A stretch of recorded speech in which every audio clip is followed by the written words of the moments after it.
Promovisión. 24 horas de opinión. ¿Qué tal, amigos? Bienvenidos. Me hubiera encantado que estuvieran en el inicio de esta conversación, en este programa de Promovisión 24 horas de opinión, porque es que Alejandro es lo más tremendo que yo he visto en la vida. Él no aprende, él no termina de aprender. Me voy Pero a bueno, aprender a mis... Será a los 60 años, porque ya tengo 52 y no aprendo. Es decir, no sé a qué edad voy. chico. Bueno, no, es que ya tú no tienes remedio. No tengo Ya remedio. tú no tienes remedio. Bueno, déjenme decirles que tenemos un invitado hoy de verdad especial, el alcalde, exalcalde David Smolansky. Bueno, la verdad es que yo me quedé con alcalde porque él tuvo que salir del país en circunstancias difíciles, como hemos tenido que hacerlo la mayoría de los venezolanos. Es periodista, además es colega, así que estas entrevistas con él no son siempre muy fáciles, porque conoce todas las mañas y los trucos de los periodistas, pero además es muy sabroso conversar con él porque es bastante abierto, a pesar de que, y déjame decirlo, David, no es contigo, y permíteme que te tutee porque toda la vida lo he hecho, no ha sido fácil entrevistar a gente del interinato, pero tú accediste de inmediato y te lo agradecemos, bueno, enormemente. Y por supuesto, el tema principal de hoy son los migrantes venezolanos, las condiciones deplorables en que lamentablemente están la mayoría de nuestros compatriotas, porque yo te diría que América Latina no termina de entender la situación tan grave por la que pasan los venezolanos que sencillamente huyen despavoridos de un régimen que los amenaza, los encarcela, los tortura y hasta los asesina. Muchísimas gracias de verdad por estar aquí con nosotros. Y por supuesto, la primera pregunta que se me ocurre es, la única manera de que pare esta salida vertiginosa de los venezolanos es que Maduro se vaya, pero todavía no lo vemos.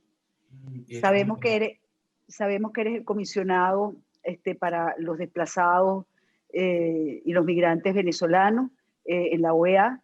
Y bueno, quiero que nos cuentes qué se logra realmente, porque es que yo te lo digo porque en Panamá, por ejemplo, es tan difícil conseguir un permiso de trabajo para un venezolano. Es tan difícil acceder al sistema de salud en América Latina, por ejemplo, para los propios nacionales, imagínate para un desplazado. Bienvenido, David, y ya te dejamos hablar. No, gracias, Nito, gracias por la invitación, gracias, Alejandro, también, y felicidades por esta iniciativa que empezó hace varios meses. Y como decías, mi responsabilidad actual, y que empezó en el año 2018, ni siquiera existía el gobierno interino, la gente lo confunde, es el enviado especial del secretario general Luis Almagro para la crisis de migrantes y refugiados venezolanos. Yo vengo desempeñando esas funciones desde septiembre de 2018 y es una oficina especial que creó el secretario general con esa visión que él tiene, a veces muy adelantada de muchos diplomáticos, justamente en un momento donde la crisis de migrantes y refugiados se hacía más visible. En ese momento éramos 2 millones de migrantes y refugiados venezolanos cuando empecé a trabajar en 2018. Y al momento que ustedes me hacen esta entrevista, somos 5.4 millones de migrantes y refugiados venezolanos. Quiero empezar por allí. Esta es la crisis de migrantes y refugiados más grande de la historia de América Latina y el Caribe, así lo hemos registrado.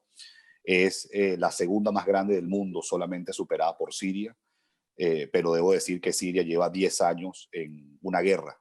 Nosotros somos 5.4 millones de refugiados sin estar en una guerra convencional, y que se entienda convencional, ni una catástrofe natural. Les quiero hablar un poquito de dónde están hoy los venezolanos. Esto es mi día a día, pero si algo yo he aprendido, que lo que necesariamente nosotros manejemos o los informes que hacemos no quiere decir que todo el mundo esté enterado. Colombia es el primer país con migrantes y refugiados venezolanos. Estamos hablando de 1.700.000 en Colombia. Después viene Perú, que tiene 1 millón de venezolanos. Chile tiene aproximadamente 460.000, Ecuador tiene aproximadamente 410.000, Brasil tiene 263.000, Argentina tiene 170.000. Esos son los 6 países con más migrantes y refugiados venezolanos. Ahora bien, esto va más allá de Sudamérica. Mencionabas el caso de Panamá, 120.000 venezolanos en Panamá. México, más de 100.000 venezolanos en México. República Dominicana, más de 100.000 venezolanos en República Dominicana. Costa Rica, 40.000 venezolanos. E incluso, Nito, Alejandro, uno va, por ejemplo, Trinidad y Tobago, 40.000 venezolanos en Trinidad y Tobago. Entre Curazao y Aruba, más de 40.000 venezolanos. Guyana, más de 30.000 venezolanos. Entonces, y estoy mencionando países, digamos, de la región, que es mi mandato al estar en la OEA. Entonces, lo que quiero decir es que esto es una crisis que ha abarcado toda la región, que tiene consecuencias globales y que el único responsable, evidentemente, ha sido Nicolás Maduro y ha sido todos los que hoy integran esta estructura criminal. Yo me he dedicado, Nito y Alejandro, y perdónenme que me extienda en estos más de 2 años, evidentemente antes que llegara la pandemia, a visitar permanentemente la región. De hecho, el secretario general siempre me dice, si yo te veo en Washington, no estás trabajando. Yo te quiero en algún rincón del continente donde haya venezolanos. Y bueno, con este trabajo me ha tocado pues visitar distintos países del continente, países en Sudamérica, Centroamérica, el Caribe, varios de los que te he mencionado. Y nosotros nos hemos dedicado a registrar a registrar testimonios de la migración forzosa. Y a lo mejor para nosotros puede sonar elemental porque el venezolano se va, pero para lo que para nosotros es elemental no necesariamente quiere decir que para la comunidad internacional o para las sociedades receptoras es elemental. Sobre todo cuando estamos buscando arrinconar mucho más a la dictadura por ser responsable de crímenes de lesa humanidad. El venezolano hoy huye por emergencia, por la falta de comida y medicina. El venezolano huye hoy por la violación de derechos humanos. El venezolano huye hoy por el colapso de los servicios básicos. El venezolano huye hoy, evidentemente, por el colapso económico. Y el venezolano huye, que eso es algo que, por cierto, se ha ido perdiendo en la opinión pública en general, por la inseguridad, la violencia generalizada. El venezolano sigue huyendo cuando es víctima del robo, del hurto, del secuestro. Te voy a parar, David, porque hablas mucho. Pero bueno, sí. ya aquí todos mis compañeros saben que yo soy muy... Y tú también irreverente. sabes. ¿Ah?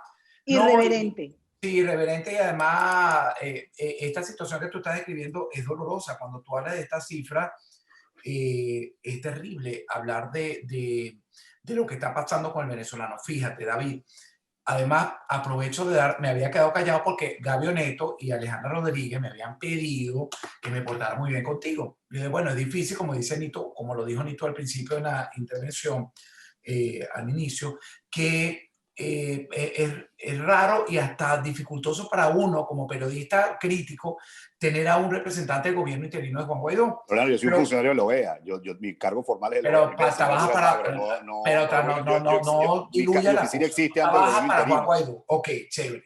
Bueno, pero es que mi oficina existe ante el gobierno interino, entonces es importante saber eso. O sea, yo trabajo... No, pero chévere. Me voy a portar bien, te lo prometo. Me voy a portar bien. No, pero es un tema de portarse bien o no, es un tema de saber cuáles son mis responsabilidades. Es como que yo diga que tú trabajas para Venezuela en televisión, tú no trabajas para Venezuela en televisión. Es decir, ya va. Para entrar para Venezuela en televisión lo diría. Ya va, claro, para entrar aquí. Lo que tú nos quieres decir, David, es que si Juan Guaidó el 5 de enero deja de ser el presidente interino, tú sigues en tu cargo de comisionado porque tu cargo es nombrado por el secretario general de la OEA. Eso es lo que nos quieres decir. Claro, fíjate, tan es así, Nitu, que el gobierno interino arrancó en enero de 2019 y yo trabajo en la OEA desde septiembre de 2018. Por eso. Me parece interesante la acotación y la aclaratoria. Ahora, yo articulo con todos los gobiernos de la región y entre eso está, evidentemente, el gobierno legítimo de Venezuela que reconoce la OEA. Déjame hablar, porque hablas mucho y ya sé que es la técnica para montarte. Y además respeto tu trayectoria, respeto tu trabajo en la alcaldía de Latillo, sé lo que te costó llegar a la alcaldía de Latillo, sé lo que te costó desde 2017 para adelante en la historia tuya, personal, política, importante. Pero bueno, portándome bien, no puedo dejar de hacer mi trabajo. Cuando tú hablas de esta cifra y esa acotación que te hace explicar Nito Pérez Osuna, venimos a unas elecciones parlamentarias fraudulentas donde, bueno, ya sabemos que la mayoría la tiene el régimen, pero venimos de un proceso electoral, de una consulta popular que tampoco nos ofrece a la mayoría de los venezolanos una solución. Y yo creo que después de esto, David, viene una gran oleada, una nueva oleada de venezolanos que van a salir a pie en Balsa, Curazao, Trinidad y Tobago, a todas esas islas. Entonces, ¿ustedes están conscientes de eso? Porque hay gente que ha dejado de creer en unos y otros. Tú, particularmente, David, ¿estás consciente de esa oleada que va a ser muy grande en los próximos meses, a partir de diciembre? Bueno, no es que estoy consciente, es que es mi trabajo. Fíjate que en una reunión de coordinación con las autoridades de Colombia nos expresaban que 500 venezolanos están cruzando la frontera todos los días por las trochas. Antes de la pandemia, antes de la pandemia. Yo sé que hoy muchos números y la idea no es evidentemente extenderme a hablar, todo lo contrario, pero antes de la pandemia se están yendo 5.000 venezolanos todos los días. Se cierran las fronteras y evidentemente ese número se reduce a prácticamente cero. Pero está la desesperación hoy del venezolano, Alejandro, no solo por las razones que ya explicaba anteriormente, sino ahora, por ejemplo, hay que sumarle la falta de gasolina, que por las trochas se están yendo 500 venezolanos y además de eso están huyendo venezolanos por Peñeros hacia Curazao y Trinidad. Hace 2 semanas hubo un episodio que me tocó a mí denunciar de 16 niños deportados de Trinidad, que podemos hablar de eso. Entonces, Sí, vamos, es más, no es que estoy vamos a hablar consciente de de ese eso, tema. es mi trabajo, pero inclusive voy más allá. La frontera con Colombia va a estar cerrada hasta al menos el 16 de enero. Eso fue lo que se anunció desde el gobierno colombiano. No sabemos si a partir del 17 se va a abrir o no. Ahora, lo que yo sí te puedo decir es que si se llega a abrir las fronteras nuevamente y Maduro permanece usurpando el poder en el Palacio de Miraflores, una estimación que estamos haciendo es que al menos 500.000 de venezolanos pudieran huir del país. Tú no eres del interinato, me dice Alejandra Rodríguez, tú no perteneces al interinato, no comulgas con el interinato o trabajas para el interinato. Respóndeme eso brevemente para seguir la entrevista y saber. Mi cargo es comisionado del secretario general de la OEA para la crisis de migrantes y refugiados venezolanos. Empecé en septiembre de 2018 y llevo más de 2 años en este cargo. Articulo con todos los gobiernos de la región y entre ellos está el gobierno legítimo de Venezuela, que reconoce el Consejo Permanente de la OEA y que reconoce la Secretaría General de la OEA. Claro, No pero ya va, David y Alejandro, ya va. Ok, me callo. Entendemos perfectamente que tu cargo es nombrado por el secretario general, que es un cargo creado precisamente viendo lo que estaba sucediendo o lo que iba a suceder en Venezuela. ¿Ok? Eso lo entendimos perfecto. Ahora, tú eres miembro de Voluntad Popular. Por lo tanto, tú estás con el interinato, aunque no pertenezcas al gobierno. Esas son dos cosas distintas. Y esto es un tema eminentemente político que, Alejandro, si tú me lo permites, yo quiero que lo dejemos puesto aquí en una bandeja porque lo vamos a tocar. Pero yo quiero venirme de nuevo al tema de los migrantes. Y les voy a explicar por qué. Porque la vulnerabilidad del venezolano es tan grande que mi pregunta al comisionado es, ¿qué has logrado para que el venezolano vulnerable sea atendido asistencialmente, para que los niños puedan entrar a la educación a los países donde van? Y no estoy hablando de Colombia, que quizás es, y yo por eso yo adoro a los colombianos. Colombia se ha portado con los venezolanos como nadie. No quiero decir que los demás no lo hayan hecho, pero no hay leyes que nos ayuden. No han entendido lo que nos está sucediendo. Entonces, termina el venezolano o termina esta situación en tratas de blanca, narcotráfico, todo lo que conocemos. ¿Por qué no lo entienden? Y Alejandro, y luego vamos a la política, te lo prometo. Ok. Mira, hemos logrado varios temas, Nitu. Lo primero que yo quiero dejar muy claro es que nuestra oficina tiene 2 grandes funciones, ¿no? La primera es denunciar múltiples casos de migración forzosa que puedan ser considerados como delitos de lesa humanidad, violación de derechos humanos. Y en segundo lugar, promover políticas que atiendan, protejan e integren a los refugiados venezolanos.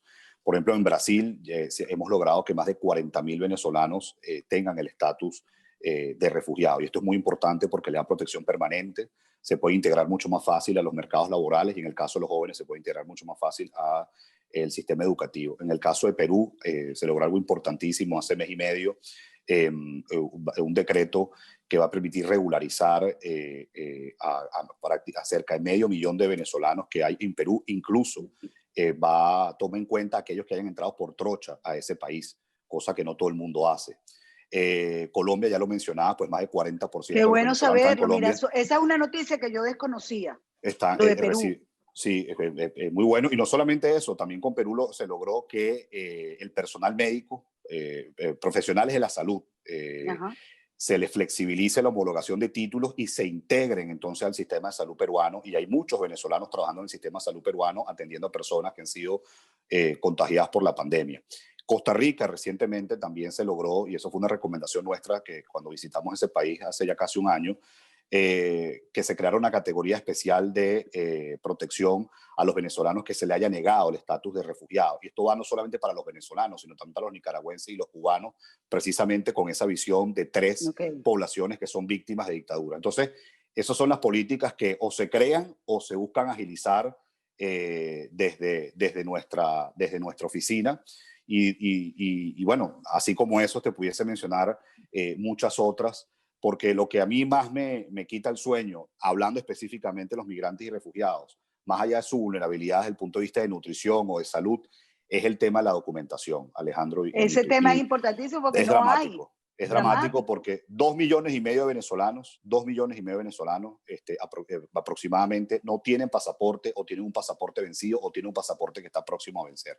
Entonces se quedan pues sin identidad. ¿Puedo hablar de la parte política, ni tú ahora, sí, o sigue en la bandeja el tema? No, tú puedes hablar de... Lo que pasa es que, Alejandro, me parece... Es tan duro el tema de los migrantes. Claro, Nitu, pero es durísimo. Pero resulta que, aunque lo voy a sacar de la bandeja y lo voy a poner aquí al frente. Ponlo, claro, lo pongo. Fíjate la cifra que nos da: 100,000 en República Dominicana, 100,000 en México, en Panamá una cantidad. Pero resulta que habla de 500,000, Nitu.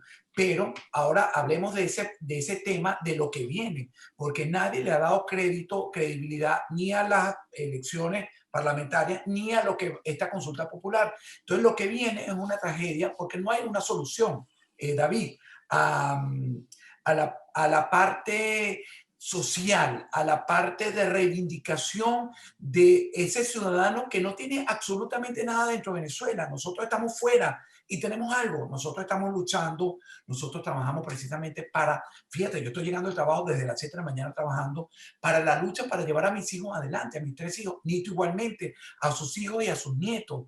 Nito cuida a sus nietos. Tenemos una lucha, pero tenemos con qué hacerla porque estamos fuera.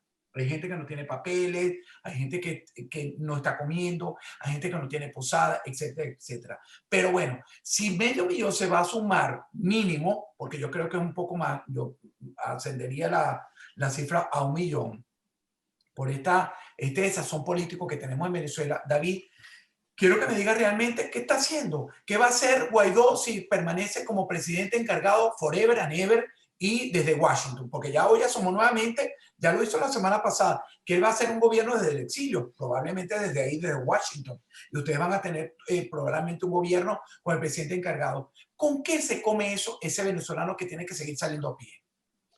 Bueno, fíjate que cuando vi lo del presidente Guaidó sobre un posible gobierno en el exilio, él mismo aclaró que no es así, ¿no?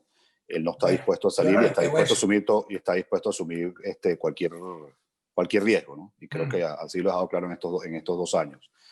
Lo del domingo no tiene ningún tipo de validez, lo del 6 de diciembre. Es un fraude, es completamente ilegítimo. En Venezuela se perdió la ruta electoral desde el año 2017 cuando se instaló una ilegal Asamblea Nacional Constituyente, y desde allí todo tu gente sigue creyendo en eso, en unas elecciones libres. Una elección libre quizá con el mismo CNE. Bueno, en algún momento ojalá Venezuela vuelva a tener elecciones libres. O sea, ojalá y cuando salgamos de la dictadura se vuelva otra vez el proceso de centralización en Venezuela. Yo surgí por la centralización. David, ajá. No es una dictadura, es un grupo criminal. Correcto, y lo dije antes. Dije antes que era una estructura quiero que lo digamos y lo digamos. Dije antes que por la estructura criminal. Dije antes que por la estructura criminal. Sí, está bien, disculpa, pero lo que quiero es ratificarlo. Totalmente. Son sí, para no quedar nosotros como unos tontos pensando que somos ingenuos, que creamos que la ruta electoral se acabó este domingo. Y se acabó este No, se acabó desde antes. La última elección medianamente competitiva, entre comillas, que hubo en Venezuela fue en el 2015, cuando se ganó la Asamblea Nacional. Desde allí todo ha sido completamente ilegal, ilegítimo, fraudulento, y no tiene el reconocimiento de la mayoría de los venezolanos que demuestran lo que pasa, David, ni a la comunidad internacional. Lo que pasa, David, es que efectivamente eso fue un gran triunfo que no supieron cobrar. Porque lo primero que hizo el Tribunal Supremo de Justicia de Michael Moreno fue nombrar a la Asamblea Nacional en desacato y eliminar los 3 diputados de Amazonas. Y la oposición venezolana se los dejó quitar. Yo creo que los errores que hubo... Y después, David, el 30 de abril, decidieron pactar con el mismo tipo que los dijo que estaban en desacato. Una bofetada, exactamente. Uno no lo entiende, David. Uno no Fíjate lo puede que yo creo, entender. Nitu, fíjate que yo lo creo, y tú lo sabes porque bastantes veces que nos tropezamos en los pasillos de RCR y lo conversamos, yo el alcalde, los errores en ese momento, y ustedes pueden ver cualquier declaración de este servidor y cualquier mensaje en redes sociales de este servidor, en esa época fue buscar una negociación o un diálogo que no iba a llegar a nada. Porque la negociación y el diálogo siempre se ha utilizado para que el régimen gane tiempo atornillándose en el poder, para fracturar a las fuerzas democráticas, para desmoralizar a la gente y fracturar a la comunidad internacional. Y eso es lo que se ha hecho. Entonces, nada, Alejandro, lo que tú preguntabas, o sea, eso completamente fraudulento desde el año 2017, y lo del domingo no tiene ninguna validez. Y David, bueno, ya se ha pronunciado Estados Unidos, Domingo Canadá, 12, este sábado la Unión 12. Europea y la OEA. Y yo creo que es muy importante lo del miércoles, les adelanto, porque en la OEA, bueno, creo que estamos grabados, pero mañana miércoles, 9 de diciembre, hay un consejo permanente en la Organización de Estados Americanos donde saldrá una resolución muy fuerte justamente condenando el fraude del 6 de diciembre. ¿A qué lleva esto? ¿A qué lleva esto? Y nuevamente también pueden buscar declaraciones mías, y la OEA inclusive acaba de designar un enviado especial para este tema. En Venezuela hay que considerar cualquier opción. Cualquier opción hoy es legítima para desmontar la estructura criminal que tiene a los venezolanos completamente sometidos en la pobreza y en la falta de libertades. Ahora, esto hay que hacerlo con audacia, esto hay que hacerlo con inteligencia. Aquí no hay que revelarle las estrategias al adversario, porque no estamos enfrentando un adversario doméstico ni local. No estamos enfrentando un adversario que se le gana solamente por las redes sociales. Aquí se está enfrentando a la Federación Rusa, aquí se está enfrentando a la inteligencia cubana, aquí se está enfrentando el fundamentalismo islámico de Irán, aquí se está enfrentando a la tecnología y el poderío económico chino, y aquí se está enfrentando la evasión de sanciones que plantea Turquía. Entonces Venezuela no es un tema doméstico, Venezuela no es un tema local, Venezuela se ha convertido en un tema geopolítico donde hoy Maduro y toda la estructura que rodea a Maduro se sostiene gracias a esos 5 países y a grupos armados regulares e irregulares que se están disputando cada vez más territorio, armas y los recursos naturales de Venezuela. Entonces, ante esa situación, pues evidentemente hay que plantear opciones que permitan desmontar esta estructura criminal. Pero insisto, eso se hace con inteligencia y con audacia. Ajá, ¿y cuáles son esas opciones? ¿Cuáles son esas opciones del gobierno interino? Aunque tú no trabajas, tú fuiste nombrado antes, hay una opción realmente, hay un interés real, David, de Juan Guaidó. Tú sabes que nosotros tenemos nuestro desafecto con Juan Guaidó. Yo se lo decía a un periodista esta mañana, mi desafecto no es por querer ir contra la corriente, mi desafecto es por todos los engaños que ha habido durante todo este tiempo. No negociación, si hubo negociación, no reunión, si hubo reunión. Entra la ayuda humanitaria, entró. Entonces, al final, para mí, esto es un fraude. Guaidó es un fraude tan o más grande incluso que el régimen, porque el régimen sé que tienen que ir presos todos. Entonces, ¿cuáles son ser más fraude que un grupo de narcos y torturadores y terroristas. Pero es que están cohabitando, con ellos. Si están cohabitando y nos están engañando, son tan fraudulentos como ese régimen, para mí. Bueno, mi sugerencia es que dorar un poquito la píldora. Yo no quiero que dore la píldora, pero no, yo quiero que me responda y después la doras. A mi estilo, es la misma. Okay. Te lo voy a poner yo así. Okay. ¿Tú estás consciente, David, que la credibilidad del interinato está, bueno, completamente en el subsuelo? Que la gente no cree, fíjate, ¿cuál es mi lectura del 6 de diciembre? Yo estoy feliz con el venezolano. Hubo una rebelión del pueblo venezolano. Yo también. El pueblo venezolano le dijeron, si votas, no comes. Si no votas, perdón, no comes. Si no votas, estás votado el empleo. Igualmente no salió. Que ellos inflen las cifras a 30%, todos sabemos que eso no pasó del 10%. Es una rebelión, es una rebelión del pueblo venezolano. Sí. Ahora, a mí me da mucha angustia que lo que yo llamo la oposición funcional ahora nos vaya a inflar también las cifras de la consulta. Ya el pueblo lo consultaron y les dijo, no queremos a Maduro, y tengo la impresión que tampoco quiere el interinato.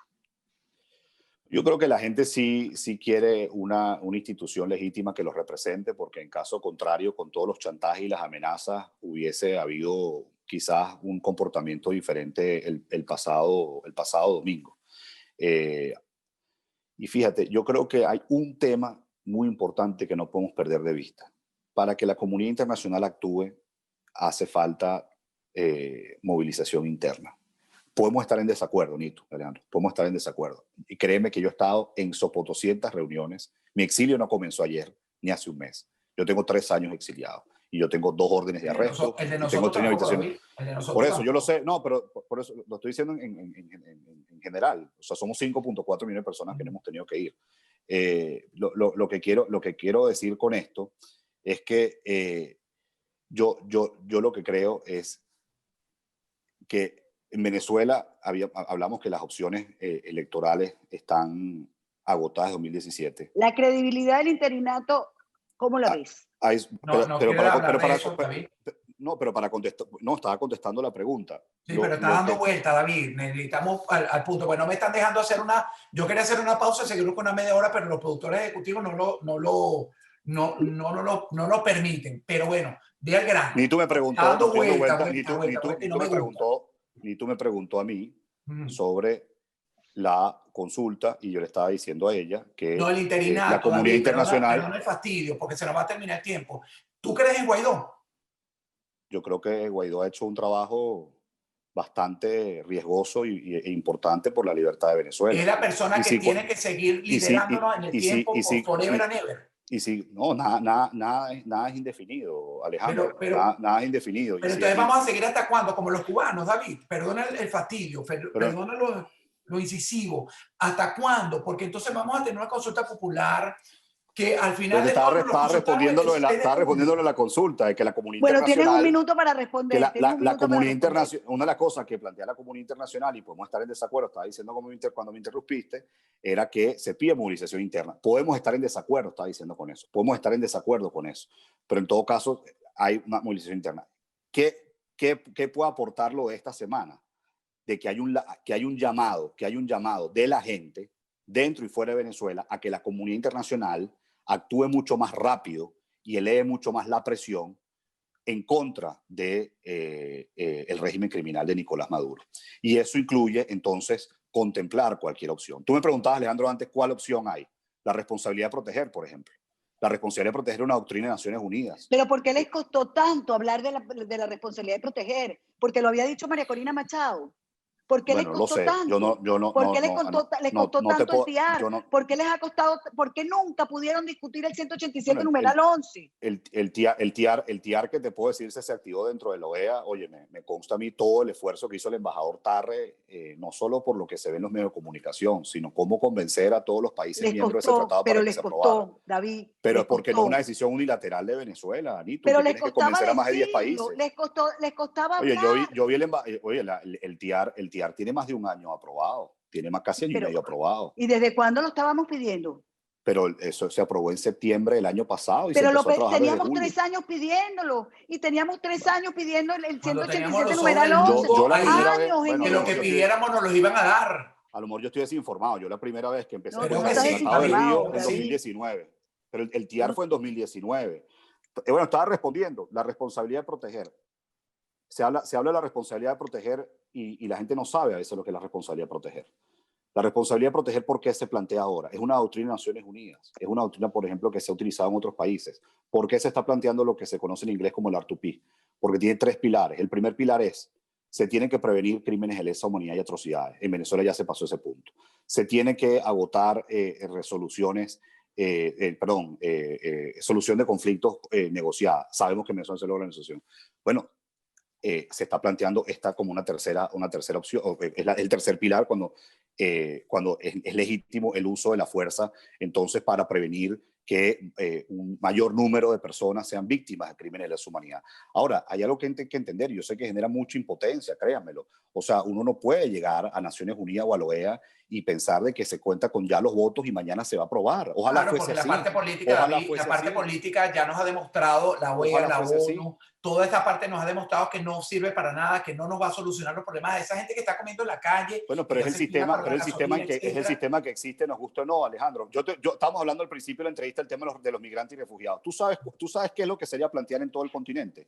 que a los venezolanos se les dé estatus de refugiados. Los venezolanos hoy no son reconocidos como refugiados.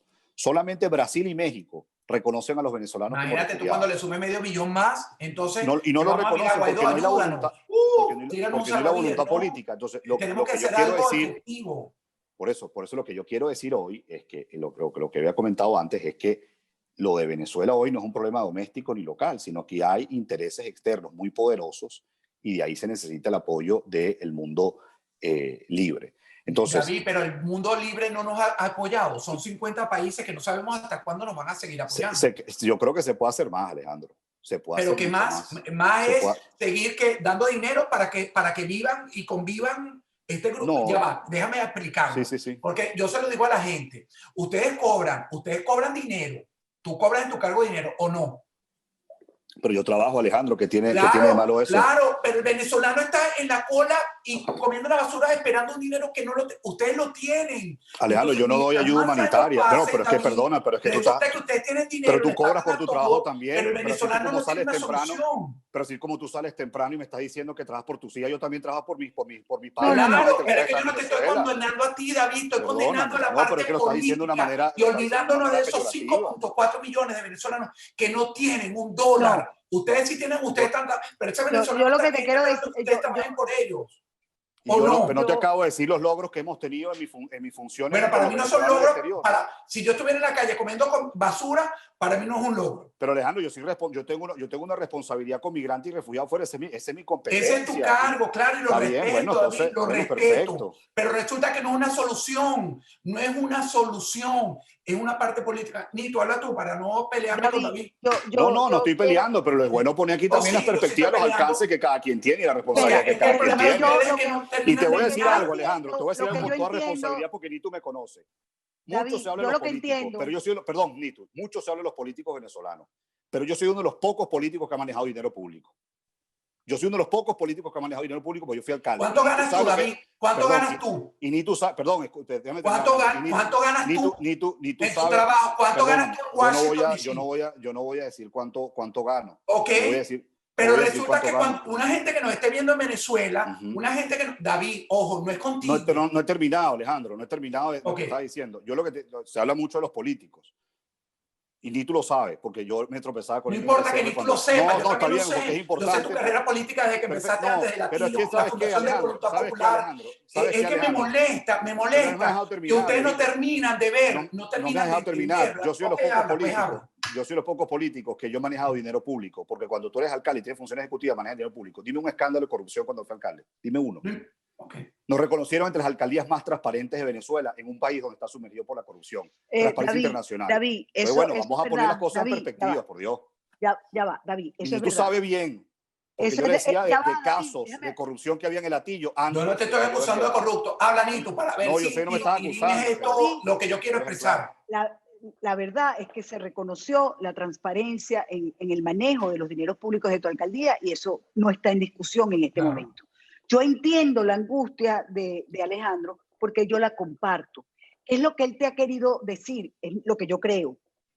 Mientras muchos funcionarios del interinato, que no es tu caso, no sabemos ni en qué trabajan y viven muy bien en todas partes del mundo, no solamente en Washington, en España, en República Dominicana, en todas partes del mundo. Hay una cantidad de venezolanos vulnerables que salieron desesperados, que no tienen posibilidad de trabajar porque no tienen un permiso en los países donde han llegado para poder hacerlo. Y esto termina en una cantidad de personas mendigando en las calles, compatriotas. Hay unos que tienen algunos talentos y nos encontramos cantando en las calles, pero no es eso lo que querían. Querían una oportunidad. Totalmente. Y no se las han dado. Y por toda la burocracia que ya hemos hablado, que yo entiendo que es sumamente complicado y que si sale, ojalá no salga 500.000, ojalá salgan 3 millones de venezolanos para que explote el continente. Amén. Y entiendan que lo que está sucediendo en Venezuela les afecta a ellos. Nos afecta a todos. Ahora, para terminar esto, Biden aparentemente será el próximo presidente de los Estados Unidos. Y hemos visto al interinato muy muy contento con Biden. Ustedes me contestarán, es que esto es un tema bipartidista. Pero la verdad es que Biden ha dicho que él va otra vez a tener relaciones con Cuba.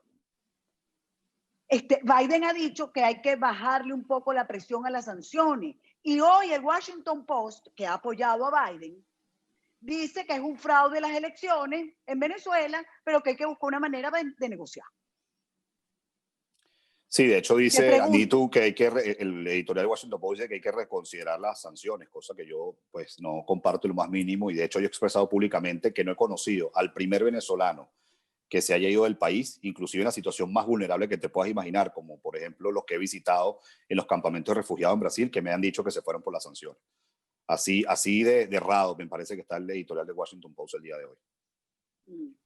Qué bueno saber que tú... Ahora, yo te quiero hacer una pregunta. ¿Tú hablas con Juan Guaidó? Sí, tengo comunicación con el presidente, sí. ¿Y tú le dices estas cosas? Se lo he comentado, por supuesto. ¿Tú hablas con Leopoldo López?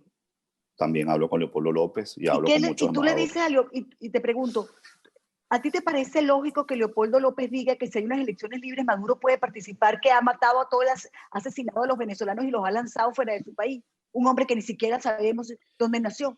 Dime, ¿tú se lo has dicho a Leopoldo? Mi opinión es que se tiene que lograr la salida de esta estructura para luego convocar unas elecciones libres. Sin Maduro. Sí, sin Maduro, salía esta estructura. O sea, porque Maduro Maduro lo que le merece es la cárcel. Como mínimo. O un exilio, pues que se vaya. No, cárcel. Bueno, lo que pasa es que si hay exilio, pero ahí si hay exilio es una negociación. Tienes que tener también cuidado, ¿ves? Por eso hay de cierto en que una parte de la negociación es que Maduro se quede hasta el 24 y después lo dejamos salir con el dinero que tenga. Maduro no va a ceder el poder, no lo va a entregar. Ajá, por eso no lo va a ceder. Pero Maduro ni siquiera siquiera tiene control interno. O sea, esto ya es una facción, esto es una disputa ya entre varios.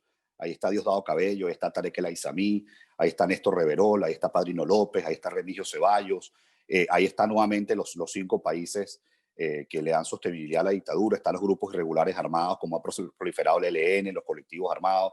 Entonces va mucho más allá hoy por hoy de Nicolás Maduro. Por eso vuelvo a lo que me decías antes, reconsiderar las sanciones como planteaba el Washington Post es un gran error. Yo más bien creo que se tienen que incrementar las sanciones, se tienen que ir mucho, ¿Tú crees que eso lo más, se tiene que ser mucho más preciso, mucho más preciso. ¿Por qué tú crees que el Washington Post dice eso? Bueno, yo creo que hay tú sabes qué creo yo, Nitu y Alejandro, mira, yo decía, Alejandro me interrumpió, que mi exilio empezó hace 3 años. Y yo fui uno de los primeros que llegó a Washington. Y yo llegué a Washington porque un amigo de toda la vida vivía acá, y cuando me vio en Brasil, después que salí como salí por la selva, me dijo, mira, tengo el cuarto de mi bebé, todavía no lo está usando, vente y aquí te quedas. Y así empecé yo durmiendo en el sofá cama 3 meses. Y una de las cosas que a mí más me impactó es que la comunidad internacional por mucho tiempo subestimó lo que estaba sucediendo en Venezuela. O sea, realmente no se estaba del todo consciente, y eso lo aprendí yo aquí en Washington, del impacto que podía tener en la región un régimen como el de Maduro. El impacto desde el punto de vista de la seguridad, el impacto desde el punto de vista de las democracias, el impacto desde el punto de vista del Estado de Derecho y el impacto desde el punto de vista del tema humanitario, con más de 5 millones de personas que se han ido y que nadie pronosticó atender a esas personas. Entonces, aquí hay una tarea muy importante, Nitu, de que yo sí creo que la comunidad internacional puede hacer mucho más. Y perdona que te vuelva a interrumpir. Sí, yo adelante, no te estoy atacando directamente a ti, porque yo sé que tú estás trabajando antes del interinato. Yo no te preguntaba lo del sueldo, porque lo que pasa es que hay una narrativa de que ustedes trabajan de gratis, y no es cierto. Ustedes trabajan y cobran sus dólares, porque aquí en Estados Unidos, yo vivo en Miami. A mí me da mucho orgullo decir que yo me paro todos los días, que yo tengo función diplomática 2018 y que yo trabajo. Claro, y que tú tienes que trabajar con dinero. Y que ayudo a mi familia y que ayudo a mucha otra gente. Excelente, lo aplaudo. Pero fíjate que hay mucho, David, en la narrativa que dice que ustedes trabajan gratis. José Hernández, que trabaja, yo sé que trabaja muy cerca, él incluso me negó en algún momento que ustedes ganaban cuando empezaron con esos $100 para los médicos. Y ojo, repito, yo no te estoy, mi esposa me mandó a bajar la voz porque dice que estoy gritando, y está en la cocina y dice que se oye mi grito. Pero bueno, no es contigo, David, no es contra ti. no es Alejandro Marcano O contra sea, yo no el puedo mundo. responder por todo, Alejandro. Como que yo te pregunto a ti por periodista que hace una mala práctica periodística, a lo mejor tú no puedes Bueno, responder por todo. eso que respondan todos ellos, ahí está clarito. No, yo lo que sí, yo sí creo, Alejandro, y lo he visto por mis visitas a la Déjame- No, región. lo que pasa es que, lo que déjame pasa, terminar. David, lo que pasa, David, es que te estamos hablando, preguntando quizás, porque tu partido pertenece al Voluntad G4 Popular, del cual fuiste fundador. y tu partido ha manejado el interinato unos recursos de Citgo, de PDVSA, de monúmeros, que no están del todo claros. Eso es todo. Y Pero, tú, te guste o no, eres miembro de ese partido y miembro Y importante. te agradecemos que nos hayas atendido porque eso habla mucho de la valentía personal. Además, tú no estás robándote el dinero, tú estás trabajando, tú estás manteniendo tu familia, pero bueno, eso desacredita a muchos de los que todavía insisten, a esos embajadores que me dice María Teresa Romero, el propio de Canadá, ¿cómo se llama? Blanco, Viera Blanco, nosotros no cobramos dinero, sí cobran dinero, entonces hay que ser transparente, hay que hablarle al pueblo, hay que decirle qué es lo que viene. Y te hago una pregunta sencilla, David, con el respeto que me merece y con la, bueno, no sé cómo decirlo, porque es que estoy un poquito molesto con este tema. ¿Qué planteas tú? ¿Qué nos puedes decir de Guaidó a partir de esta consulta el 12, el sábado? Estamos grabando hoy miércoles en la noche, pero esto quizás Martes. salga el jueves en la noche, como está planteado en Promoción 24 horas de opinión. ¿Qué plantea Guaidó para el futuro mediato e inmediato? Porque yo no creo en él, muchos venezolanos ya no creen en él ni en el régimen. Entonces, ¿qué es lo que viene? Per se, una historia de unas elecciones ahora regionales el año que viene, después presidenciales el próximo año, y así como Cuba, toda la vida. Eso es lo que quieren. bueno, varias cosas, ¿no? Primero, yo creo que Venezuela está peor que Cuba. Y yo tengo, mi papá salió de Cuba. A mí no me han hecho cuento de Cuba, ¿no? La casa de mis abuelos y la textilera de mis abuelos y todo está bajo el régimen de Fidel Castro. A mí nadie me ha hecho cuento de Cuba. Yo creo que Venezuela está peor que Cuba porque Cuba ya la ha aceptado la comunidad internacional como un status quo que es dramático y hay unos niveles de criminalidad y de violencia que increíblemente en Cuba no se ven y en Venezuela se están viendo todos los días, ¿no? Para empezar por ahí. Y te puedo seguir hablando de mi familia, que mis abuelos también le quitaron todo en la Unión Soviética.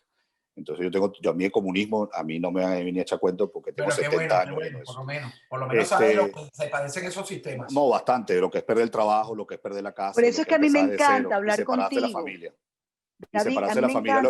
Lo que pasa es que estarlo gritando por Twitter todo el tiempo o por las entrevistas no te No, hace a ti fíjate, más David, o menos, ¿no? pero a mí También. sí me gusta, Pero a bueno. mí sí me gusta que tú toques este tema incluso familiar, porque yo conozco a tu mamá, sé de dónde viene tu papá, los conozco, sé lo que sufrieron, sé lo que para ellos significó el comunismo. Bueno, que tengan que vivir esto por segunda vez, sobre todo tu papá es bien fregado, ¿no? Pero yo te pregunto, por ejemplo, tú me acabas de decir una frase, es que a Cuba la aceptó la comunidad internacional. ¿Y qué es lo que pretende Zapatero con Venezuela? Total, lo No es que mismo. lo mismo. Lo mismo, por Y supuesto. entonces te pregunto, ¿qué ganó Leopoldo, jefe de tu partido, reuniéndose con Sánchez, ahora diciendo que se va a reunir con el Iglesia? ¿Qué ganan? Coño, perdóname el coño. O sea, ¿qué es lo que no entienden del comunismo? Bueno, Nito, con iglesias no ha habido reunión y no creo que haya. Pero lo dijo, que se reunía hasta con Iglesia. Y en el caso de Sánchez, mira, nos guste o no nos guste, es el presidente de España, él estuvo refugiado en la embajada de España, llegó a ese país y lo recibieron, digamos. Eso es así. Eso es así. O sea, lo que digo es que no podemos, Y tú no sabes podemos que perder la perspectiva. y tú sabes que toda la salida de Venezuela es opaca. Porque tú dices, yo me fui por la selva. Claro. Yo quiero saber por dónde salió Leopoldo. No lo dicen, no lo hablan. Es producto de una negociación Esas son las partes de la historia Yo creo que que hay mucha hacen que gente, ustedes Nitu, no, pierdan Nitu, pero credibilidad como partido. no, Nitu, pero yo que te digo que me he dedicado a registrar testimonios de la migración forzosa, hay mucha gente, inclusive personas que no son públicas, que no les gusta decir cómo salieron por la represalia que puede haber hacia su familia o porque están planificando para que otras personas Entonces salgan venden sus y esa ruta ideales se quema. precisamente por eso, David. Esa ruta, Porque esa entonces no ruta, vas a esa decir lo ruta, que querés, esa ruta se quema. o- Yo he descrito un poco cómo fue mi salida, pero te puedo asegurar que todavía hay detalles que yo no he dado, ¿no? Y no he dado porque puedo quemar, metafóricamente hablando, a otras personas, ¿no? Empezando por mi familia. Pero yo lo que creo, Alejandro, es que viene una etapa donde se tiene que precisar mucho más a la comunidad internacional, donde se tiene que estudiar cualquier opción que sea legítima y que sobre Claro, todo sea pero para la David, comunidad perdona internacional. que te Y hay interrumpa, un la término muy comunidad internacional hay importante, que hablarle claro. La comunidad correcto, internacional no hay que darle dádivas bonitas y un cuento bonito, bien contado. correcto, Hay que correcto. serle claro, hay que exigirle y público, como dice Nitu, porque el tema de eso de la salida de ustedes no es que a nosotros nos interese saber, oye, se fue por... No, no queremos nombre ni apellido, queremos transparencia como que Guaidó no se reunió, pero sí se reunió con el suéter. Entonces quedamos como unos estúpidos pensando que no era y sí era. Que la comida, la ayuda humanitaria estaba sí por sí y no entró. Que no había diálogo y sí hubo. Queremos como ciudad, y eso es lo que les ha valido, les ha costado la falta de credibilidad ahora, y que es lo que el 12, el sábado, y puedo meter las dos manos en el fuego, no va a haber gente en la calle apoyando a Guaidó, porque la gente repudia tanto a uno como a otro, David. Entonces, estamos La en un momento antipolítica, pero la antipolítica, la comunidad Alejandro, internacional tiene que saber pero exactamente lo que se le está pidiendo. la antipolítica tampoco es la solución, porque la antipolítica salió Entonces yo votando. soy antipolítico porque estoy No estoy diciendo que tú seas antipolítico, estás hablando de la gente que no cree. Creo que la antipolítica yo no no es la creo, yo solución no creo. porque la antipolítica fue lo que hizo precisamente que llegara Hugo Chávez David, y que destrozara un La sistema antipolítica no, democrático. David. La mala política de los dirigentes de Voluntad Popular, de Acción Bueno, Democrática. cuando Chávez llegó no existía voluntad quedaron popular. como unos pero ya va, fáciles. David, ya, sí, tú estás hablando Estoy de citando un Adeco episodio, Pay estoy citando un episodio de la no, historia. tú estás hablando de Adeco Pay y No estoy perfecto, hablando de Adeco Pay, es la antipolítica. Fíjate, más bien es la todo lo historia contrario. contemporánea, es la historia Sí, pero yo no estoy contemporánea de hablando de Venezuela. Copey. Fíjate que yo soy un defensor de los 40 años de democracia. Y como toda No, pero está democracia, hay bien. desgaste, hay No, pero errores, no me hay falta de expliqué. liderazgo, pero la No, solución no son la toma de las armas y el golpe de Estado. Pero no me bueno, estamos yendo expliqué. a otro tema, otro tema. Claro, no me expliqué. Hubo un deterioro del bipartidismo Claro. que permitió que se colara este sujeto que destrozó al país.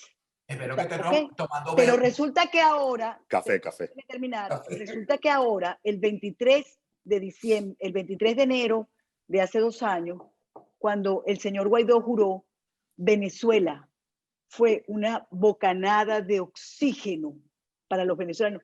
Y yo, que no me gusta tu partido, y tú lo sabes, yo aposté todo por Guaidó. Y resulta que no hizo lo que tenía que hacer. Pero Nito, ¿tú crees que Guaidó, si un gobierno en Y yo no estoy condiciones, hablando de Guaidó, pero es tu partido, y es el si tú, G4. Todo. Y el si, G4 que se convirtió en sectario y que no oyen a más nadie. si un gobierno en condiciones normales, en un sistema democrático, tiene desgaste y sus niveles de aprobación y desaprobación pueden variar. O sea, lo viví yo en chiquito como alcalde. Bueno, imagínate en el caso de las circunstancias excepcionales que ha enfrentado el presidente Guaidó. Pero déjame terminar y no me voy a extender.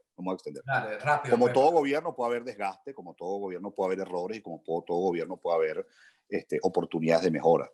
Yo creo que el presidente Guaidó ha metido el pecho hasta donde ha podido para tratar de acelerar la transición en Venezuela. Nosotros, y tú lo decías al principio, y todos coincidimos acá, estamos enfrentando una estructura criminal. Y precisamente por eso no se ha salido. El episodio, por ejemplo, de Cúcuta, que yo fui con el secretario general el 23 de febrero.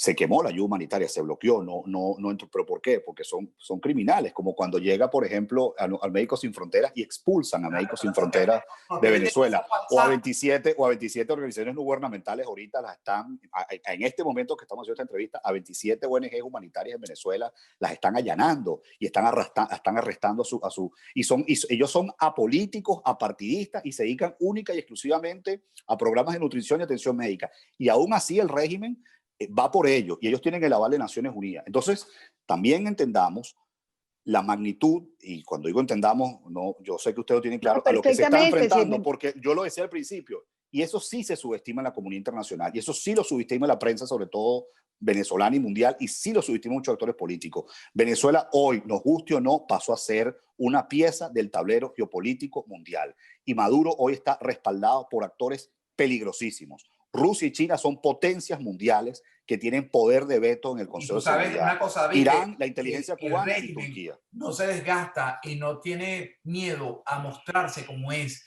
El problema es que ustedes, tu partido, como dice Nito, y los que lo rodean, ese G4, que por cierto están bastante escondidos debajo de la mesa, han sido timoratos en el momento de denunciar, de alzar la voz. Es decir, que quede por lo menos para uno, los que lo seguían por per se, o porque, bueno, nos vimos obligados a seguirlo, porque yo como Nito no creía en Juan Guaidó y me costó seguirlo, pero bueno, veía la oleada incluso de cubanos aquí en Miami, es una oportunidad y me sumé a esa ola.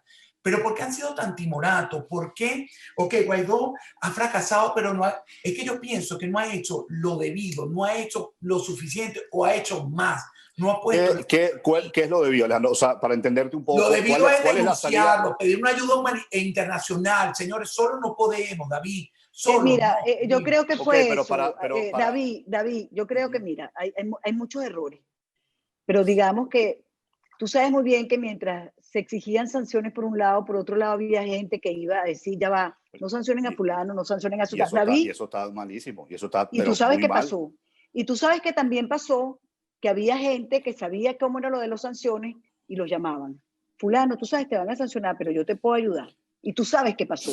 Pero además tú sabes también qué pasó, que habían reuniones, hubo reuniones importantes, muy importantes, donde se dio la palabra y no se cumplió. Y tú lo sabes, David, y yo lo sé. Y no vamos a detalles. De eso no sé qué tanto. Bueno, no vamos a dar, yo no voy a dar los detalles porque yo no soy sapo. Está bien, o sea. Pero tú lo sabes y yo lo sé, no importa. Está bien. Pero eso pasó. No se importa, Nito. En política, la palabra, en política como en todo en la vida, la palabra tiene que valer más que un documento. ¿Dónde está Alex Saab ahorita? ¿Dónde está Alex Saab ahorita, por ejemplo? En casa por cárcel. Esa casa por cárcel está bien, pero antes de eso está detenido. Está en casa por cárcel, David. Está bien, pero eso es responsabilidad de la OEA o del gobierno interino. No hablar claramente de lo que significa Alex Saab para el mundo. Yo lo que sí te puedo Alejandro, decir, ¿tú crees que Alex Saab, ¿tú crees que Alex Saab lo detuvieron? ¿Por qué? Porque es que simplemente los vuelos deben estar en un radar y se consigue una aplicación por internet. Tú has escuchado a Juan Guaidó, el presidente encargado de Venezuela, hoy el cargo, presidente encargado de Venezuela, diciendo Alex Saab tiene que ser preso por esto y por aquello. Yo no lo he escuchado. ¿Tú sí, David? Se pronunció cuando ocurrió la detención. Ajá, y precisamente cuando ocurrió la detención, pero después en todo este trajín de que se pasa la Corte Especial Electoral, que se pasa la... No se han pronunciado, no han sido claros. Bueno. David Alejandro, es impresionante, David, de verdad. Esto es para que aprendamos. ¿Sí? Más ha dicho el presidente Pastrana, ¿sí?, que Alex Saab es la joya de la corona, que lo que ha dicho la oposición venezolana. ¿Y tú sabes por qué, David? Porque financiaba a mucha gente del gobierno y de la oposición. Así mismo. Esa es la verdad. Yo te puedo asegurar que bastante se contribuyó en los Estados Unidos. No lo dudo que tú contribuyeras. Para que se detuviera a esta persona. No tengo duda que tú contribuiste. No tengo duda de eso. Estamos hablando de otras cosas, no de ti. Está bien, pero por eso. Entonces, bueno, o sea... a mí no me queda claro porque yo no tengo una relación tan cercana como tú, Nito, con David. Pero al final de cuentas yo sé que ha financiado todo y hay un silencio sepulcral. Bueno, a mí no me han financiado, Alejandro. O sea, bueno, hay que tener cuidado con algunos señalamientos porque nuevamente... No, es que... O sembrar dudas. Pero es que yo no he dicho que te financiaron a ti. Yo no he dicho que te Yo financiaron a ti. tampoco. Yo dije, La omisión. financió a un... Bueno, mira, está en la Comisión de Contraloría que hasta una carta de buena conducta, por Dios. O sea, Claro. vamos a estar claros. Y ahora serán alacranes, pero antes estaban en los partidos del G4. David, y eso es una verdad irrefutable. Firmando esa carta. Pero esos son errores. A mí lo que me interesa de ti es que son dos preguntas que te hice. Te dije, ¿hablas con Guaidó de esto? Me dijiste, sí. ¿Hablas con Leopoldo de esto? Sí. Es decir, yo me imagino, porque te conozco, que tú tienes que tener una fricción terrible con estos dos dirigentes fundamentales de tu organización política. Creo que no. Afortunadamente tengo relación con muchos actores y además si algo también, yo no niego de mi militancia ni haber sido miembro fundador de Voluntad Popular, pero también desde que estoy en la OEA hace más de 2 años tengo una función suprapartidista, porque te podrás imaginar que cuando hay 5.4 millones de venezolanos afuera, digamos, ahí uno tiene que, los intereses son de estas personas, ¿no? Y además estaba viendo la otra vez que 5.4 millones de personas es más que el total de la población de Panamá, de Costa Rica o de Uruguay. Pero rato largo. Somos un país entero afuera. Panamá tiene 3,5 millones de personas en todo Panamá. Y por eso, somos un país entero afuera. Entonces, digamos, cambia un poco las perspectivas, ¿no? Y sí, lo que yo puedo aportar, lo aporto en las reuniones que participo. Como he dicho, ¿tiene fricciones, David, o no? No, yo es que no, esto no se trata de que si hay fricciones o no hay fricciones. Entonces o sea, yo eres cómplice, eres complaciente con ellos, David. Bueno, pues si no pero entonces es complaciente el presidente Duque, Bolsonaro, Trump. Pero es que no estamos hablando de eso, no es nuestro presidente ni son nuestros dirigentes. Boris Johnson. Ustedes son los dirigentes de nuestro gobierno encargado, David. Imagínate que yo hubiese hecho cómplice a los periodistas de Globovisión que hicieron en Globovisión cuando ni tú denunciaban la banda de los enanos. Jamás en la vida, jamás. Es que David, tú sabes que no comparto yo en el periodismo. David, es que nada de esa... David, generalizar, simplificar. No, ¿Me explico? pero es que yo me no sé defender, David. Yo no fui yo también, Alejandro. Ni seré cómplice de ustedes. Así que a mí me puedes atacar personalmente que yo te puedo responder. Yo no te estoy atacando. No saben hacer. Tú estás reconociendo que me estás atacando personalmente. Lo adornan, lo edulcoran y no responden. Pero qué edulcorado yo hoy. Has edulcorado que ni tú te estás haciendo una pregunta fundamental. Tiene fricciones con temas fundamentales de lo que es la migración. ¿De qué? Perdón, no te entendí. Por lo menos el tema de la migración, de los robos, de la carta esa que firmaron, de buena conducta para el EXAP, y tú hablas con ellos y no tienes, hola, ¿cómo estás? Chévere, saludos, ¿cómo está tu familia? Entonces, pero si yo he dicho aquí abiertamente, por ejemplo, como temas como la negociación fue un error, como la elección de 2017 fue un error. Pero se lo has reclamado a ellos. Pero si lo he dicho, no es que lo he reclamado, hasta lo he dicho públicamente, Alejandro, por Dios. Parte del trajo periodístico también es informarse de lo que ha dicho un entrevistado anteriormente, por Dios. Yo lo he dicho. Mira, David, hay un tema... Eso que estoy diciendo, tú me hablas del tema migratorio, ¿cómo empezamos la entrevista? Lamentablemente no hablamos más del tema. Oye, todo lo que se ha logrado en el migratorio con venezolanos para que puedan trabajar y puedan estudiar. Yo sé que algunos que ven, yo sé que hay algunos que ven eso como algo que es irrelevante. ¿Y cómo se va a reconstruir a Venezuela? ¿No se va a reconstruir con los venezolanos que están afuera? ¿O qué hacemos? ¿Que todos los venezolanos se queden en condición de calle? En Cúcuta, en Panamá y en México. Es que yo lo que digo es que pongamos la situación en perspectiva.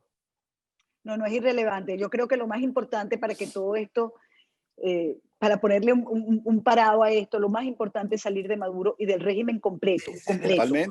Totalmente. Sin Padrino y sin Michael Moreno. Totalmente. Del régimen. Totalmente. Ok, estamos de acuerdo, menos mal que estamos de acuerdo en eso. Pero yo ahí tengo 2 preguntitas y yo creo que para ir redondeando y hay que mantener las sanciones. Hay que mantener las sanciones. Estoy de acuerdo contigo. Y después le dejamos a Alejandro para que termine. Fíjate, tengo 2 preguntas que quiero que me las respondas. ¿Qué más sabes de los niños con sus padres, de lo que pasó en Trinidad y Tobago? Porque es una noticia que ahorita yo me puse a buscar, a tratar de conseguir algo reciente y no tengo nada reciente. ¿Qué sabes tú de eso? Y 2, si Biden es el próximo presidente de los Estados Unidos, ¿tú de verdad crees que va a tomar en consideración el tema venezolano? Es decir, va a luchar para salir del cáncer que significa Nicolás Maduro con más ahínco que lo hizo Donald Trump? Bueno, voy con la segunda pregunta primero y Dale. luego la primera. Yo sé que te voy a decir algo que no te va a gustar, pero A si algo mí, me consta no, a mí, nada ni me gusta ni me disgusta. pero Yo si algo me odio consta a mí el en Washington es que quizás el único tema, ya que queda bipartidista, es el tema venezolano. Y eso es algo que no se puede perder. Ahora, ¿qué tanto hará la administración Biden? Dependerá de los esfuerzos también que haga el gobierno interino y que haga la región también, que haga los gobiernos vecinos de Colombia, de Brasil, el Grupo de Lima, etcétera. Yo creo que la administración Biden debe entender de que Claro, lo que está sucediendo en Venezuela... perdón, el Grupo de Lima hará su trabajo, pero el Foro de Sao Paulo y el Grupo de Puebla, que apoya a Biden, también hará el suyo. Bueno, por exactamente. Entonces, si esos grupos trabajan y son consistentes en su destrucción, y los que defendemos valores democráticos, los que defendemos la libertad, los que defendemos el Estado de Derecho, etcétera, no trabajamos, pues evidentemente el que cede los espacios en el liderazgo, otro los ocupa. Entonces, yo creo que es muy importante, insisto, no solo lo que haga el gobierno interino, sino lo que haga la región, países vecinos, Grupo de Lima, etcétera. Okay. Y esto, ¿por qué, Nito? Y perdóname, y Alejandro, perdóname si me extiendo un poquito en esta primera pregunta, sé que hay otra. Porque Estados Unidos debe entender que lo que ya hoy sucede en Venezuela no solamente está afectando a los venezolanos, sino está afectando a un continente, y cuando hablo de un continente, más específicamente una región, América Latina, de más de 600 millones de personas, o sea, el doble prácticamente de la población de los Estados Unidos. ¿En qué lo afecta específicamente? Lo afecta en el tema de las democracias, en el tema de la seguridad y en el tema humanitario, con tanta gente yéndose. Y si no hay una solución en Venezuela al corto plazo, pues ya lo hablamos al principio de la entrevista, más gente lamentablemente se va a ir. Entonces, ahí toca una tarea para que la administración Biden actúe. Yo creo que los venezolanos que pueden votar en los Estados Unidos, por lo que escuché al principio de la entrevista, creo que Alejandro es uno de los que lo puede hacer. Bueno, hablaron en la Florida. Y los venezolanos que votaron acá, bueno, el TPS puede ser algo importante, pero mucho más importante que el TPS, y lo habla alguien que está encargado de promover políticas de migración y que estoy a favor del TPS, quiero darlo muy claro, y que ojalá el TPS se implemente muy pronto, pero más importante que eso es que salga Maduro. Y yo creo que ese es un mensaje que han dado los venezolanos en la elección presidencial de los Estados Unidos. Que por cierto, hay que decir que la administración Trump, que si usted también ve mis pronunciamientos, yo le agradecí al presidente Trump y al vicepresidente Pence, con quien pude reunirme varias veces, por todos los esfuerzos que hicieron por Venezuela y por encasillar a personas como Maduro y Diosdado, entre otros, por lo que son narcotraficantes.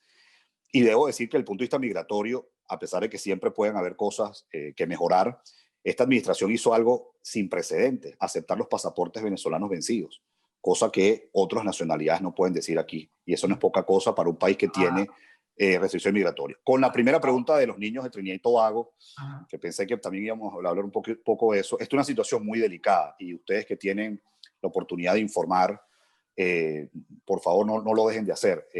16 niños fueron deportados el pasado 22 de noviembre por el gobierno de Trinidad y Tobago. En total iban 29 personas en el Peñero. Pasaron 48 horas desaparecidas. Varios de estos niños se descompensaron, vomitaban, la única hidratación que tenían era el mar. Y fue porque nosotros justamente con todas estas redes que hemos construido de asociaciones de sociedad civil, activistas de derechos humanos, etcétera, nos informaron de esta deportación, la denunciamos, se dio a conocer, salió una sentencia de la Corte Suprema de Trinidad, luego habló también la CIDH, finalmente habló Naciones Unidas y no les quedó otra que estos niños regresaran. Eran 29 personas, 16 menores de edad, 13 adultos. Cuando estos niños llegan... Había hasta un bebé. Bebé de 4 meses. Bebé de 4 meses. Cuando estas personas llegan, fueron detenidas, Trinidad alega que estaban bajo custodia para hacer exámenes médicos, etcétera. Después, por otra sentencia de una corte, fueron trasladados al helipuerto de Chaguarama. Chaguarama es una zona de Trinidad y Tobago. Y en ese helipuerto lo fueron trasladados porque se está utilizando para que inmigrantes hagan cuarentena. Y hasta ahora, pues, esos niños permanecerían en Trinidad con sus padres y representantes. Pero fíjense lo perverso del tema. Al no poder hacer esto, al no poder hacer esta deportación que nosotros descubrimos... Deportaron a 160. 160 personas. ¿Articulados con quién? Con la dictadura. ¿Qué fue lo primero que yo denuncié? Que el maltrato que están recibiendo los venezolanos en Trinidad y Tobago se debe a la relación que tiene el gobierno de esa isla con el régimen de Nicolás Maduro, porque Trinidad y Tobago se ha convertido en uno de los principales aliados de Maduro en el continente. Y no exagero con esto. El tema de No trata de exagero. blancas y de prostitución con las venezolanas desde hace muchos años. Muy grave la proliferación que hay en materia de trata y tráfico de personas. Ha habido violencia doméstica a la mujer migrante venezolana. Bueno, imagínense ustedes, hace mes y medio, esto es un tema también importante en la investigación periodística, una muchacha, Joandri Salazar, se llama, de 33 años, que se fue del estado de Esparta, de Margarita, Trinidad y Tobago, en 2017, fue asesinada por estrangulamiento. ¿Quién la asesinó? Un funcionario de la Embajada del Régimen en Trinidad. Y ese funcionario era cubano. Ahora está preso. Esas son las cosas que le están pasando a los migrantes y refugiados venezolanos en Trinidad, de las cuales uno se encarga, que insisto, a veces no se ve todo porque se cree que no es, algunas piensan que no es relevante, pero es que es dramático, porque además todos tenemos a alguien que se nos ha ido. Entonces, nosotros estamos preparando un informe de venezolanas víctimas de trata y tráfico en la frontera Caribe. Eso debe estar listo entre el mes que me dicen que ese tema es terrible. Dantesco y lo me que han hemos dicho que la descubierto. salida mayoritariamente es por Guiria. Es dramático, exactamente. Salen por Sucre y por Destamacuro. Nosotros estamos preparando un informe que debe publicarse, si no en diciembre, a más tardar en enero, y con todo gusto se los puedo compartir. Oye, me encantará. Es un informe además que se ha hecho a través de testimonios directos de víctimas de trata o familiares de víctimas de trata, y también personas, testigos en los estados de Tamacuro y Sucre. Y hay que estar muy atento a Trinidad y Tobago, porque Trinidad y Tobago está viendo malas prácticas recurrentes hacia los venezolanos, y insisto, esto se debe por la relación que hay entre ese gobierno y el del régimen de Maduro. Tiene que acabarse. Yo sé que nos está mandando a cortar, David. No, yo no, para nada, estaba explicando un tema. No, nuestro productor ejecutivo, Alejandra Rodríguez y Pedro Gratero, ya nos están mandando a cortar. Yo hubiera querido que este programa lo fraccionáramos en varias partes, pero bueno, desafortunadamente. Puede haber otro programa. No, son así. Te voy a invitar para el de Martí, voy a ver si aceptas el jueves grabar conmigo. Claro, me tengo que portar mejor, porque es una agencia de noticias de aquí, como La Voz de Alejandro, si tú siempre eres idéntico, tú nunca te portas bien. Es verdad, pero bueno. Pero además eso no tiene ningún problema. Tú le preguntas y tú le contestas. Yo creo que estudiaba periodismo. Yo creo que yo estaba empezando periodismo en la Católica, o estaba por graduarme del colegio, y yo veía a Alejandro en Globovisión. Bueno, para que tú veas, si me acabas de decir viejo, y ni tú más vieja que yo, mira, óyeme. Pero a mí no me importa, Alejandro, yo no tengo ese complejo que tú. Yo sí lo tengo. Mira, es que sabes una cosa que yo siempre a los 25 años ya la gente era vieja y yo me iba a morir a los 30, pero bueno, tengo 52 y no me he muerto todavía. Bueno, y que Dios te dé larga vida. No. Pero yo quiero que tú concluyas con un par de preguntas. Un par de preguntas con respuestas breves, que una inquietud que me queda, David. Primero, para mucha gente que nos está viendo y que nos está siguiendo en esta plataforma de promoción 24 horas de opinión. Primero, ¿de dónde salen los recursos con los que ustedes cobran? Es decir, ¿de dónde sale ese dinero? ¿De USAID, de la Unión Europea, etcétera? Dos, y la final. Esos $100 que le ofrecieron a los médicos venezolanos, ¿les llegó? ¿A cuántos le dieron esos 100? Y ya, con eso me quedo satisfecho con esta entrevista. Bueno, nuevamente, antes de responderte, me haces una pregunta generalizada, pero... No, puntual. ¿De dónde sale el dinero que te pagan a ti? Pues puntual. Bueno, nuevamente, yo soy un funcionario de la Organización de Estados Americanos desde el año 2018, y es una oficina que funciona por cooperación internacional, como muchos proyectos de la OEA, como muchos proyectos de Naciones Unidas, como muchos proyectos de multilaterales. Y afortunadamente yo... ¿De la OEA o la ONU? ¿O de la OEA? Yo trabajo en la OEA. Él trabaja en la OEA. Pero ¿sale el dinero de la OEA? ¿Tu cheque sale de la OEA o del Departamento de Tesoro de Estados Unidos? No, en la OEA, porque como yo trabajo ahí, pues me explico. Y yo la verdad es que no tengo... La pregunta de Alejandro iba más hacia los funcionarios del interinato. Sí, bueno, pero que tú no eres del interinato. Yo hablo entonces, mira, yo no tengo ningún complejo. Yo me levanto todos los días a trabajar, y yo creo que el trabajo en la vida... No, pero es que no, porque es que cuando se entiende, entonces se encasilla, ¿no? El trabajo tiene que ser remunerado. Y no hay que tener complejo con eso. Y te reitero, afortunadamente yo puedo decir que yo manejé dinero público. Todavía no hay un primer escándalo de corrupción cuando manejé dinero público en Venezuela. La pregunta que bastantes construcciones ilegales se hicieron. en el Tú latillo. sabes que Dale, dile tú, sabemos que, complétame, la que tú siempre por ejemplo, me completas mi pregunta. Tú me sabes lo que pasa interpretar es que bien. hay personas, por ejemplo, diputados que cobran porque fueron unos dineros aprobados, pero hay un sector que cobra, otro sector que no cobra. Yo tengo entendido que ahora hay una propuesta para que cobren los magistrados en el exilio, pero en eso tienen años, que si van a cobrar o no van a cobrar. Siempre David, lo han utilizado como un mecanismo, pues, pero bueno, está bien, Y tú no la, estás y en el la, interinato. y la segunda, Pero terminé de completar eso. ¿Esos funcionarios de los que hablan y tú también reciben dinerito de la OEA o de la USAID? ¿Tienes entendido de dónde sale ese dinero?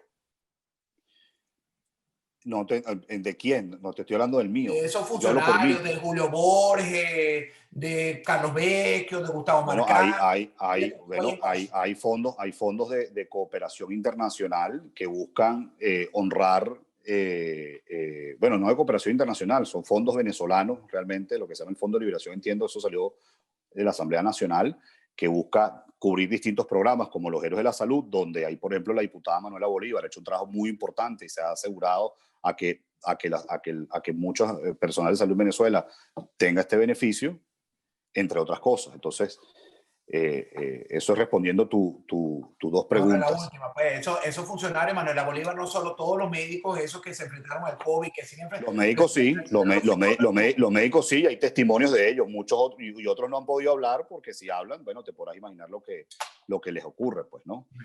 Ahora invita a quienes están encargados de esos programas, así como ustedes me invitaron al programa de migración, que fue lo que No, lo que hablamos hoy, pasa, invito a encargados de esos David, programas. mira, David, Sí. ¿cuántas veces le hemos mandado carta al jefe de prensa de Guaidó? Sí. Y tú sabes lo que nos contestó la última vez, que estábamos en una lista de número 30, Sí.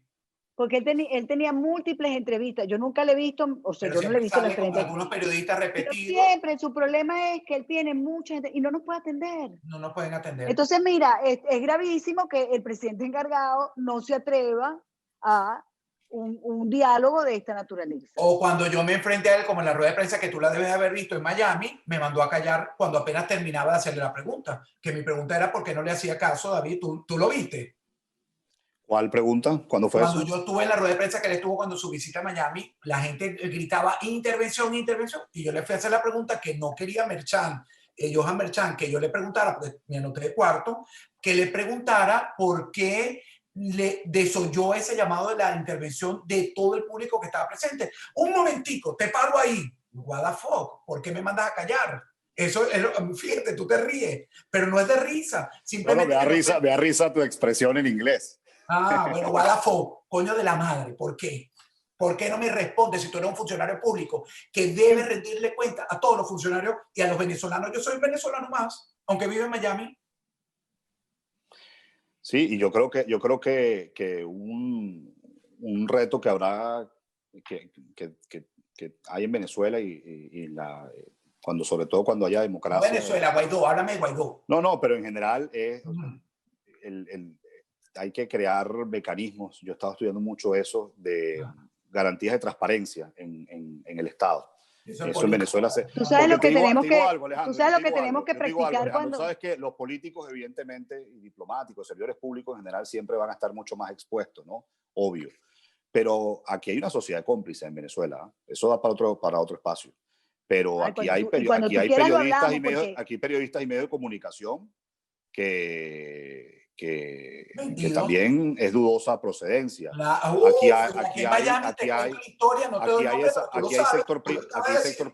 Aquí hay sector privado que se enriqueció como nunca se había enriquecido en su momento dentro del régimen. Y así muchos otros, ¿no? Pero tú sabes una cosa, David. Y yo creo que ese es el tema que ha afectado a Venezuela. Y tú sabes una cosa. Por cierto, Alejandro, perdóname que te diga esto, David. Adelante. Yo no conocí nunca una oposición en dictadura con un régimen criminal que estuviese viviendo también sus principales funcionarios fuera del país.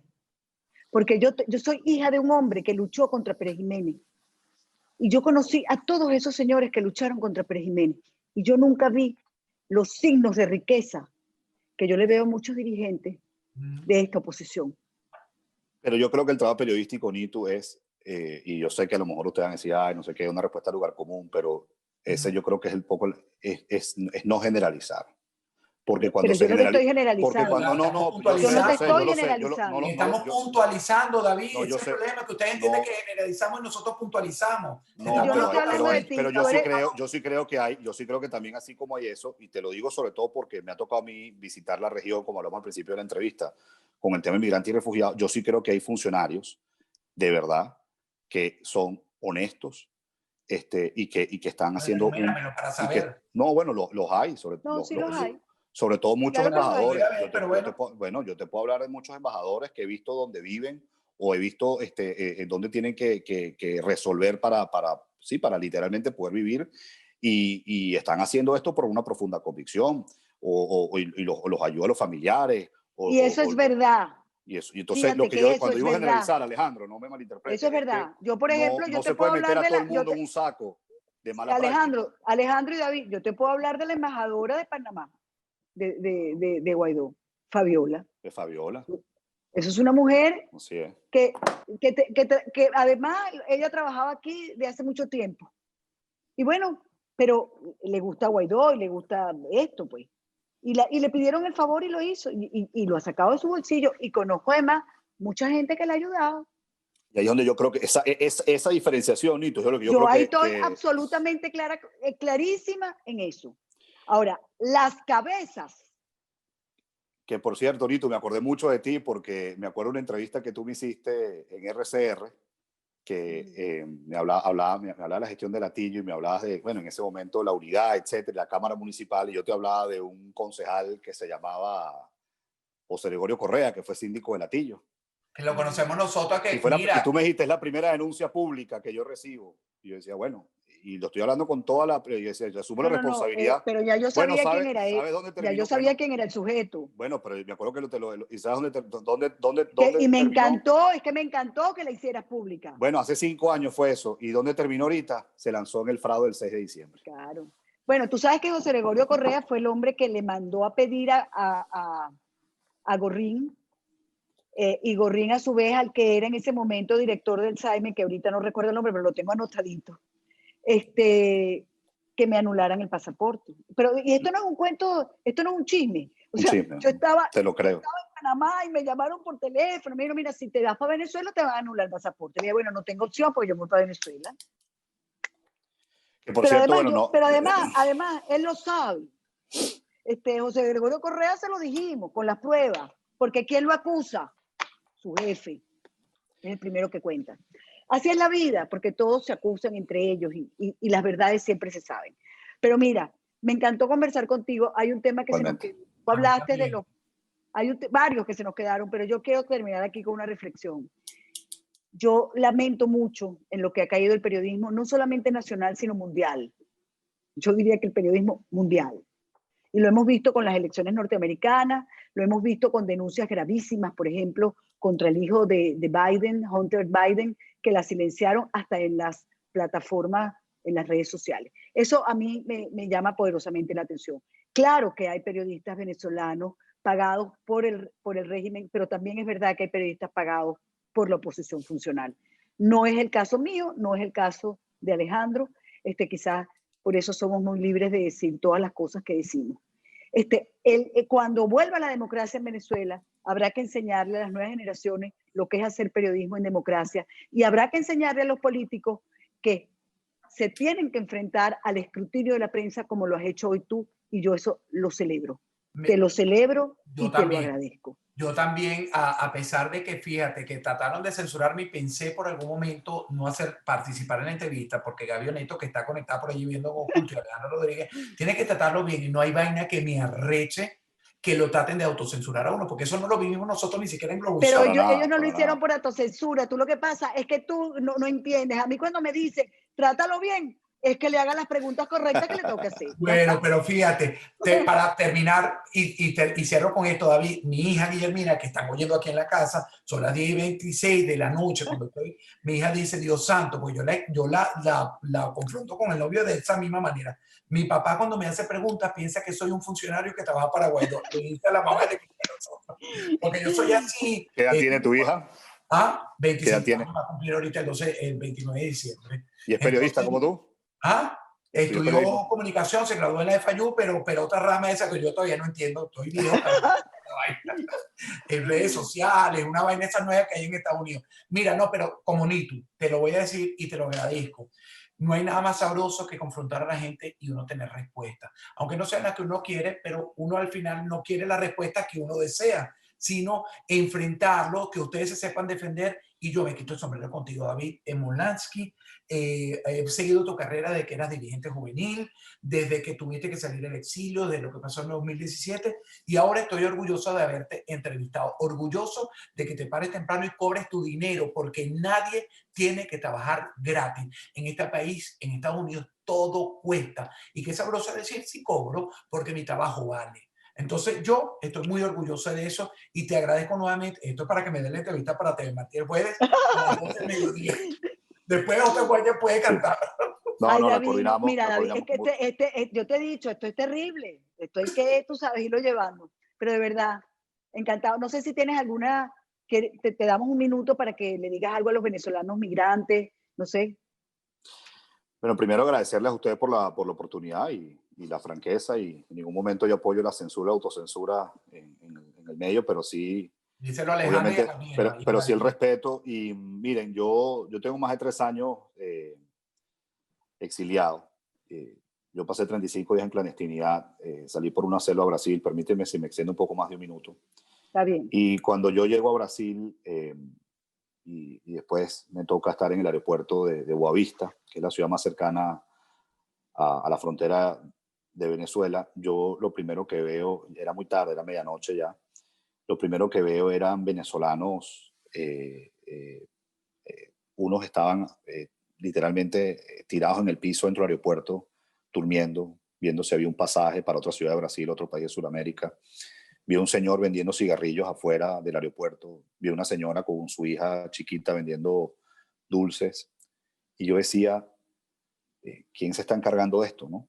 ¿Quién está relatando esto? ¿Qué está pasando acá? En ese momento, en 2017, éramos casi 1 millón de migrantes y refugiados, y bueno, hoy lamentablemente somos más de 5 millones. Yo lo que les puedo decir es que los servidores públicos tenemos aciertos y desaciertos, como cualquier ser humano. Yo creo profundamente que el servicio público se debe asumir con vocación, con convicción, con dedicación, con compromiso, con responsabilidad, con honestidad. Y mi mayor anhelo es volver a ver mi familia. Mi mayor anhelo es que cada venezolano tenga la opción de reencontrarse con su familia. Mi mayor anhelo es que ese puente internacional Simón Bolívar, que ha visto a tanta gente irse desde el estado Táchira al norte de Santander, lo veamos ahora repleto de gente desde el norte de Santander hasta Táchira.